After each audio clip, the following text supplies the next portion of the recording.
Poena, ela tem 5 anos já, a gente fez 5 anos esse ano. Tem 4 colaboradores, 5 contando, né, com meu pai que faz a colheita das folhas. Agora a gente é fornecedor, então dependendo dos pedidos para a Renner, a gente faz em média 500, 600 peças por ano. Eu sou a Mayara Andressa Bonfante, eu tenho 32 anos, eu sou natural de Giruá. Sou formada em moda, estilismo industrial pela FURB, Universidade Regional de Blumenau. E sou pós-graduada em marketing criativo pela Univale, Balneário Camboriú. Quando eu decidi fazer moda, eu tinha 16 anos, assim. E eu sempre quis fazer moda. E aí comecei a pesquisar as faculdades e tal, achei uma faculdade em Santa Catarina, em Blumenau. E naquela coisa da adolescência, né, querer fazer, ir embora, né, morar sozinha, enfim. E, bom, cheguei em Santa Catarina, comecei a trabalhar. E uma coisa que eu gostava muito era a fotografia, era a parte do styling da foto, né? Todo da composição dos looks, era como vender aquele produto, né? Na parte fashion, falando assim, a comunicação. E aí quando eu comecei a faculdade, eu trabalhei muito em chão de fábrica. Meu primeiro emprego foi no primeiro turno, que era das 5 da manhã a 1 da tarde, então eu tinha que acordar às 3 da manhã, pegar muito ônibus para chegar, sei lá, 4h30, antes para bater o cartão e começar a trabalhar. Durei 3 meses nesse emprego, eu não consegui conciliar, acordar cedo, ir para a faculdade, enfim, trabalhar. E eu sempre trabalhei em fábrica, sempre trabalhei. Até terminar a faculdade, eu estava fazendo catálogo dentro de uma empresa, né? Montava todos os catálogos da marca, a empresa tinha muitas marcas, então era eu que comandava e cuidava disso. E aí depois eu fui para Porto Alegre e foi a minha primeira experiência como estilista. Eu sempre trabalhei na empresa fazendo produto, cuidando do produto, né? Eu passei por todos os processos, desde o corte, trabalhei separando os aviamentos para entregar para a produção, várias coisas, passei muita peça para embalar. Então eu sempre gostei do têxtil, do fazer, do tá lá junto, assim. Aí eu fui para Porto Alegre para fazer uma pós-graduação e aí tava meio assim, porque parecia que ainda tava um pouquinho perdida, gostava do que fazia, mas não sei, não era. E aí eu saí desse emprego como estilista e comecei a trabalhar freela, fazendo marketing, cuidando de rede social, mídia e tal. E aí comecei a trabalhar freela, tava em Porto Alegre, né, tava num lugar novo. E eu fiquei uns 2 anos, 3 lá. E aí, um belo dia, meu pai, que não entendia muito freelance, não gostava também, porque eu trabalhava de madrugada, porque eu gosto de acordar cedo, então eu trabalhava de madrugada, e aí eu dormia o dia inteiro. E aí ele me ligava e perguntava o que eu tava fazendo, não sei o quê, e eu tava dormindo, morta. E ele não gostava muito. Ele veio com a ideia e se a gente abrisse uma empresa e trabalhasse com a folha do butiá? Aqui em Giruá já tinha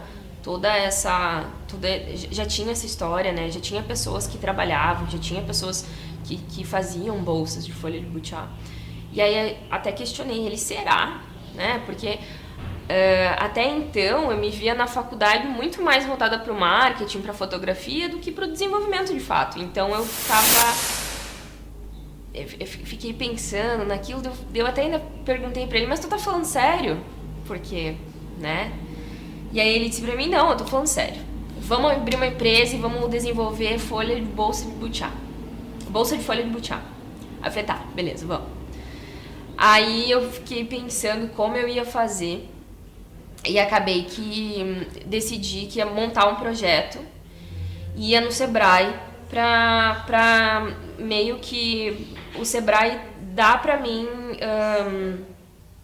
ideia de como começar, de fazer, enfim. Cheguei no Sebrae com um projetinho pronto. Na semana, se eu não me engano, era a semana do consumidor, não.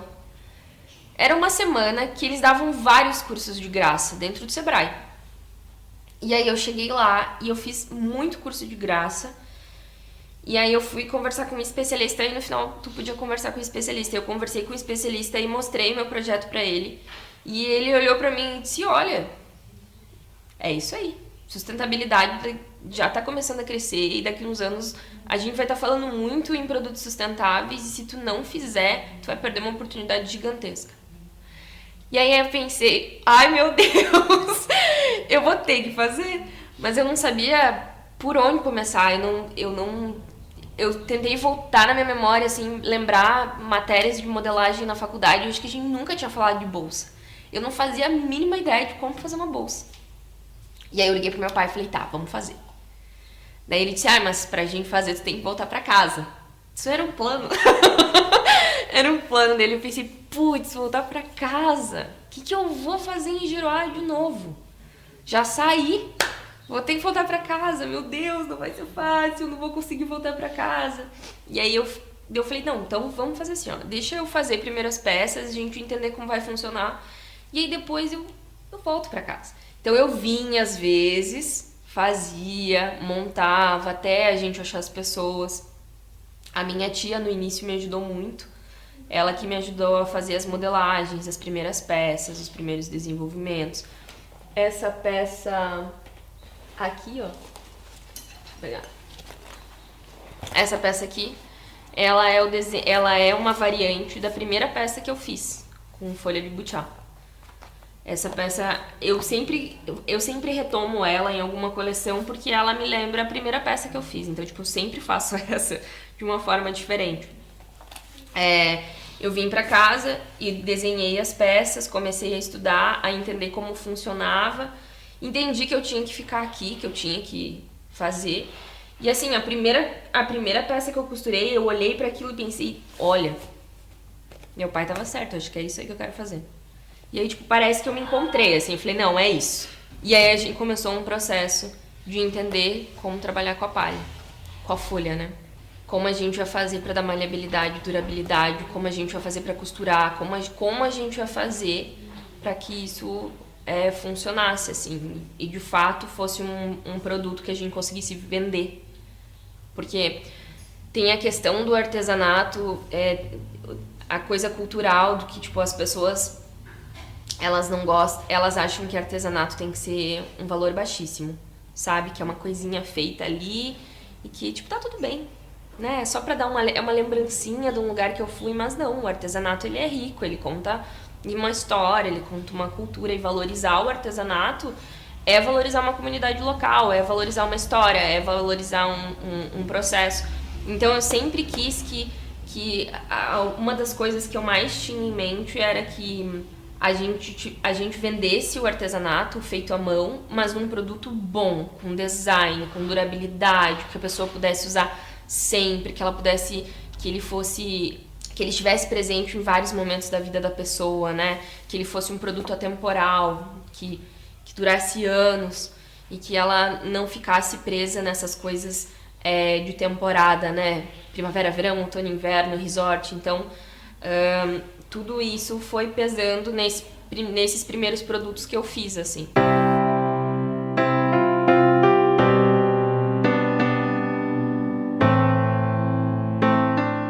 Nossa matéria-prima principal é a folha do butiá. E foi um longo caminho. A Poena, ela tem 5 anos. E desde que a gente começou, eu comecei a pesquisar como trabalhar com folhas de palmeira. Tipo, meio que de uma generalizada para entender, assim. E aí eu vi que a folha do buriti trabalhava de um jeito, que não era a mesma coisa com a folha do butiá. Que o butiazeiro, ele é totalmente diferente, ele é uma espécie totalmente diferente, que precisa secar. E a gente começou a correr atrás. Nisso, a Embrapa de Pelotas estava correndo atrás de artesãos que trabalhavam com a folha do butiá, estava dando cursos e explicando como funcionava o butiazeiro, o que até então eles já tinham, né, de pesquisa e tal. E aí a gente meio que perguntou pra eles como a gente começava a fazer, já tinha alguma ideia, porque já tinha gente que trabalhava com a folha, e aí a gente foi, nesse período, a gente foi adicionando processos. Por exemplo, Um dos processos muito importantes para a durabilidade da folha é a captação da folha na lua certa, que é na lua cheia ou na lua crescente. Então a gente só faz a captação da folha nesse período. Outra coisa que a gente falou, que a gente descobriu, é a raspagem. Então a gente raspa bem. E outra coisa é a fervura. A gente ferve a folha antes de raspar e vai deixando tudo mais... ela vai ficando mais maleável para o trabalho. E aí ela chega aqui e a gente tem o recorte da folha, que é cortar manual as laterais da folha para alinhar ela para conseguir trabalhar.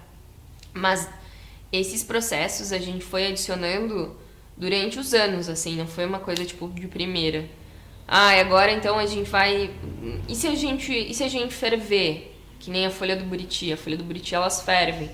E aí tem alguns detalhes, assim, por exemplo, nessa comparação, a folha do buriti, eles tiram a folhinha nova ali, o brotinho que tá nascendo. Se a gente tirar o brotinho do butiazeiro, a gente mata o butiazeiro, em questão de dias. Então, quais são as folhas? A quantidade de folha que a gente tem que tirar, né? Para proteger o pé, para cuidar, enfim. Então, tudo isso a gente foi pesquisando. Uma das coisas também que era muito importante para nós, como marca, era que, bom, a gente tá falando de sustentabilidade, mas a gente tá tirando folha de uma árvore que corre risco de extinção, cada vez mais, né? Como é que a gente vai trabalhar com isso? Uma das opções e um dos pontos principais era entrar em contato com a Secretaria do Meio Ambiente e a Secretaria do Meio Ambiente nos ajudar. E aí a Embrapa, ela falava sobre essa certificação, né, da Secretaria do Meio Ambiente, e aí a gente conseguiu a certificação de 5 anos. Então a gente, além de fazer o plantio de novos pés, a gente cuida dos remanescentes da nossa área. Então a gente pode colher na BR, pode colher onde tiver butiazeiro, tudo porque a gente tem esse certificado. Então, na hora da colheita, a gente já faz uma limpeza praticamente no butiazeiro. Então a gente limpa, né, deixa ele pronto para voltar daqui 4, 5 meses, que é a próxima frutificação. Então a gente sempre estava pensando como a gente poderia fazer isso, né? Sempre pensando com essa questão mesmo de cuidar do planeta, de cuidar das árvores, de como a gente vai fazer.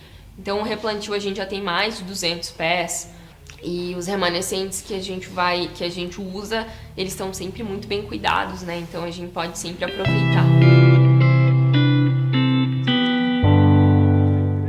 Para a coleta da palha, né, tu tem que tirar sempre na circunferência das palhas abaixo da onde que vai soltar o cacho, né, da flor. Então você escolhe a palha aqui, ó, você tira essa como foi tirada aqui, ó, né? Daí tu tira, destala ela e separa. Sempre abaixo. Se você cortar aqui vai prejudicar, né? Porque vai ficar para cima de onde vai largar o pendão, ó. Então a gente tem que procurar tirar sempre abaixo do pendão. Isso é em todos os pés, né? Quando o pé é novo, você pode tirar um pouquinho mais. Mas quando que já está frutificando, não dá para tirar naquela parte, senão ele seca o miolo, né? Cada 30 dias ele já tem palhas novas, né? Isso vai largando direto. Mas a gente repete assim em cada butiazeiro, a gente vai cada 6 meses, 8 meses, que tem bastante, né, na região, né? Então a gente não vai sempre no mesmo, né? E quando a gente vai fazer a coleta de palha, a gente já aproveita e faz a limpeza. Essas palhas para o artesanato não servem, né? Porque ela tem essas pintas aqui, então tem que procurar palhas que não tem as manchas, palhas boas, né? Tipo essas aqui, ó. Essa é a palha do artesanato, ó. A palha limpa, só que daí você não pode tirar porque tá para cima do pendão lá, né? É um cuidado que a gente faz para garantir a saúde do butiazeiro, né?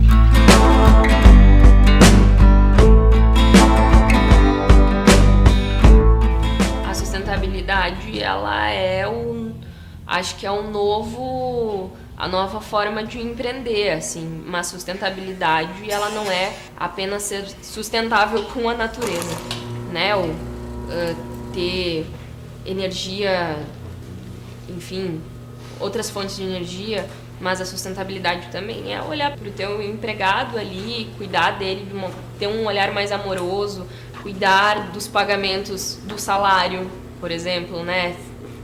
Fazer com que ele tenha um ambiente bom de trabalho, né? Que ele tenha um ambiente acolhedor, que ele se sinta à vontade de estar trabalhando na empresa. Eu acho que sustentabilidade ele é um círculo fechado, assim, que tu cuida de todos e principalmente do teu colaborador, que está ali contigo o tempo inteiro. Eu acho que não vai mais existir empresa se ela não for sustentável, que a empresa ela precisa se adequar em alguma coisa, né? Desde cuidar bem o colaborador a, sei lá, que usa caldeira ou que usa energia, enfim, ela precisa se posicionar de alguma forma.